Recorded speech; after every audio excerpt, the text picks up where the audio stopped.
Well, political correctness, it is like a germ that just won't stop spreading. We've probably spoken about it 7,000 times on this program alone and taken 10,000 calls. It pops up everywhere you turn, and it chokes the life out of any reasonable discussion, prevents people from speaking their true opinions, and worse, it prevents us from solving problems.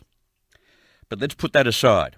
We're only just getting into this election campaign, and already it's being poisoned by political correctness. Mark Latham has written brilliantly about this in The Telegraph today and the issues that won't be uttered during the election campaign. He's on the line right now. Mark Latham, thank you for your time. A pleasure. Thanks, Chris. Now, I'm just having a look at this photo of you, firstly, looking very much like Caitlyn Jenner. Was that a real photograph taken at one of your Aztecs Cricket Club end-of-season functions?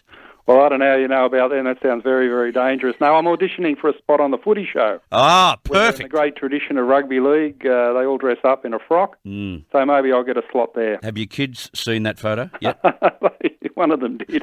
What did he say? Very quizzical about it, but I tried to explain the joke, but my children thankfully haven't been through the Safe Schools program, so they don't know and this is this is the main point of your opinion piece today about the leftist identity politics and the Safe Schools program and how we're not supposed to think that we're male when we are male, or the fact that we're female when we're female. And it does get into some detail and very clever writing. But you also turn your attention to what won't be discussed during this election campaign of 2016. You say, over the next 8 weeks, there will be no talk of how welfare dependency in places like Auburn, Parramatta and Marylands has become an Australian breeding ground for Islamic terrorism. I can tell you, as an old Westie myself, if I get together with my mates from Parramatta tomorrow, and I do so quite often, that will be front and centre of any discussion about what needs to be fixed. Yeah, sure. And anyone who knows Parramatta and Marylands would realise that what was once a very solid upper working class area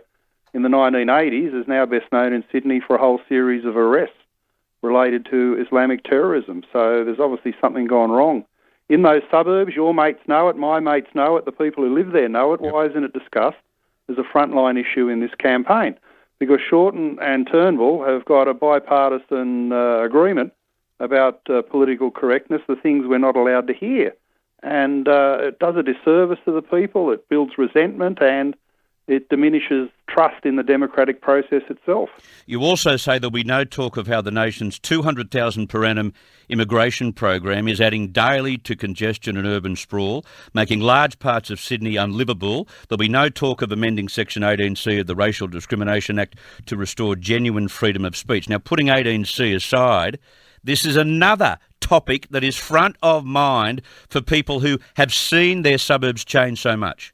Well, Chris, it's the great fraud of this election campaign. They'll all be out splashing dollars around infrastructure, saying, oh, you know, as Turnbull did, we can get you from your residence to your workplace in under half an hour.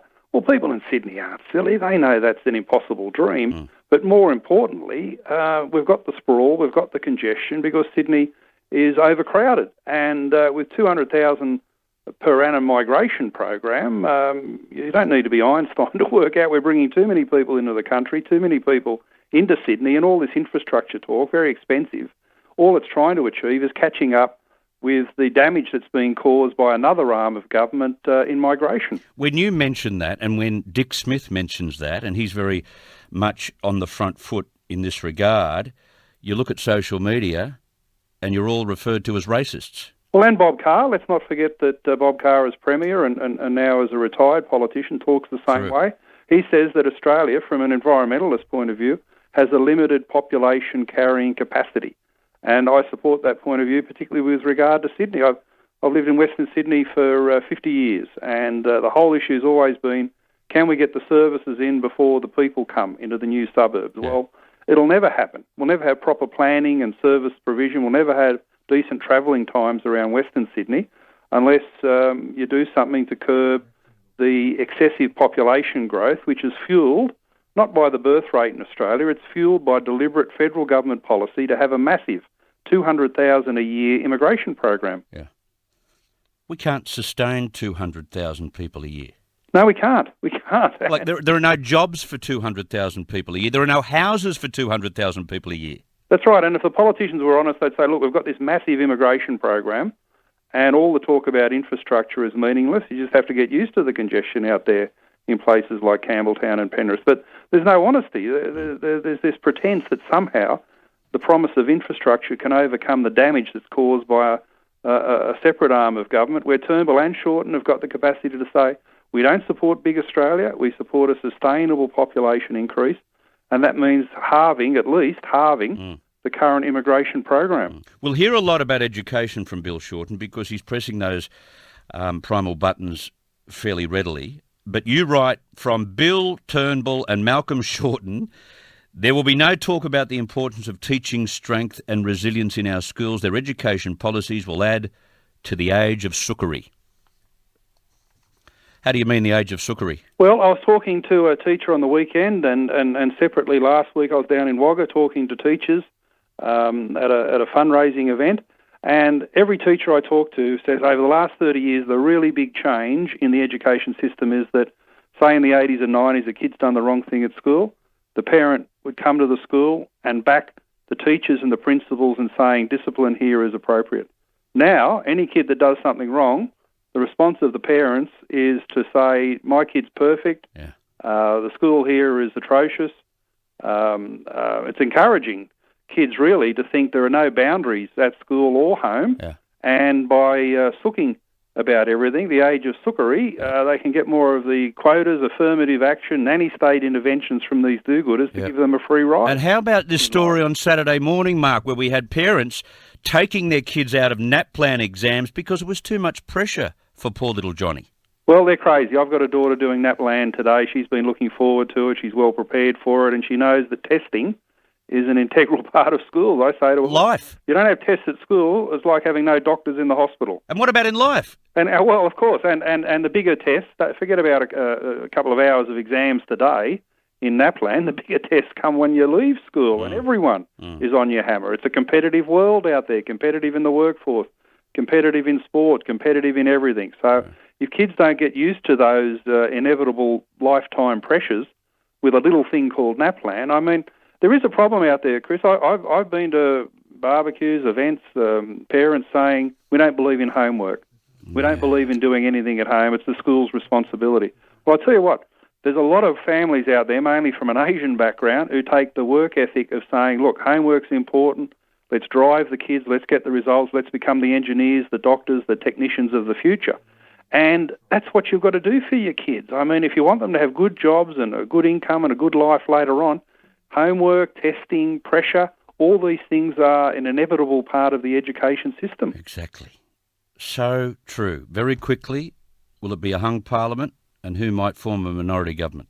Well, I think the Liberals and the Nationals will probably get majority in their own right, but the polling at the moment does hang the really big risk of going back to the madness of Greens, Windsor, Oakeshott, all those clowns in the very last term of Parliament. Who wants to go back to that? So I would say to anyone listening to the program, you might have some character who's an independent popular in the local community. You might have some fancy for a minor party. But realistically, we've got to make a decision as Australians to either vote Labor or Liberal and give someone a chance, a mandate, to get on with the job of running the country, because a hung parliament would just be disastrous. Well said, and thank you for writing about subject material that we won't hear from the politicians this election campaign. Well, I cop a lot of abuse. I'm used to it over my time in politics, Chris, but the people who bag me and attack me, mainly from the left, the inner city trendies, the more they attack me, the more determined I am to make these points, because I think they're valuable. Thank you for your time. A pleasure, thank you. All right, Mark Latham, 10-1. Stand by for all of that. Greg, go for your life. Oh, hi there, Chris. Sorry, I'll just get out of this room. I just wanted to say I was almost crying tears of joy listening to Mark Latham. You there? I'm with you. I'm listening. Yeah, go on. Almost crying tears of joy, because he is a guy who can influence people. A lot of people, he's a controversial figure, I know. But when he opens his mouth, he can be a train wreck, but he can also be the most sensible person you ever hear that day or that year, some of the stuff he says. Now, I refer in particular to his views on immigration rates. And the linkage being made, he made that link that Dick Smith makes all the time. which is the environment and infrastructure and all the terrible overcrowding and all the things that go wrong with the city. So I'm part of a party called Sustainable Australia who would love the likes of Mark Latham with a high profile. We've already got one guy in who's the new president, the former Environment Minister from the Bligh and Beattie government. Well, hang on a minute. You want to recruit Mark Latham? We would love to recruit Mark Latham because the former Bligh and Beattie government Environment Minister, Andrew McNamara, is now president, and we're running a candidate in the Senate for the coming federal election. And Mark can be on the ticket with us or can support our cause. It's something that we need more of. Greg, I'm not going to give you a hand with his mobile phone, but I'll certainly give you a hint on how you can track him down, and Gabriella can do that on my behalf off air. But I have a feeling the bloke is rusted Labor Party, despite the fact that he was, according to him, badly treated in the latter stages of his career. I have a feeling you wouldn't find him representing or standing for another platform or another party than the Labor Party. Okay, he might want to talk to some of his former Labor Party colleagues. They might have a different view about who made the move. On he is, yeah. Well, you might be right. Greg, stay there. I'll put you through to Gabriella and we'll try and get you in Mark Latham's ear.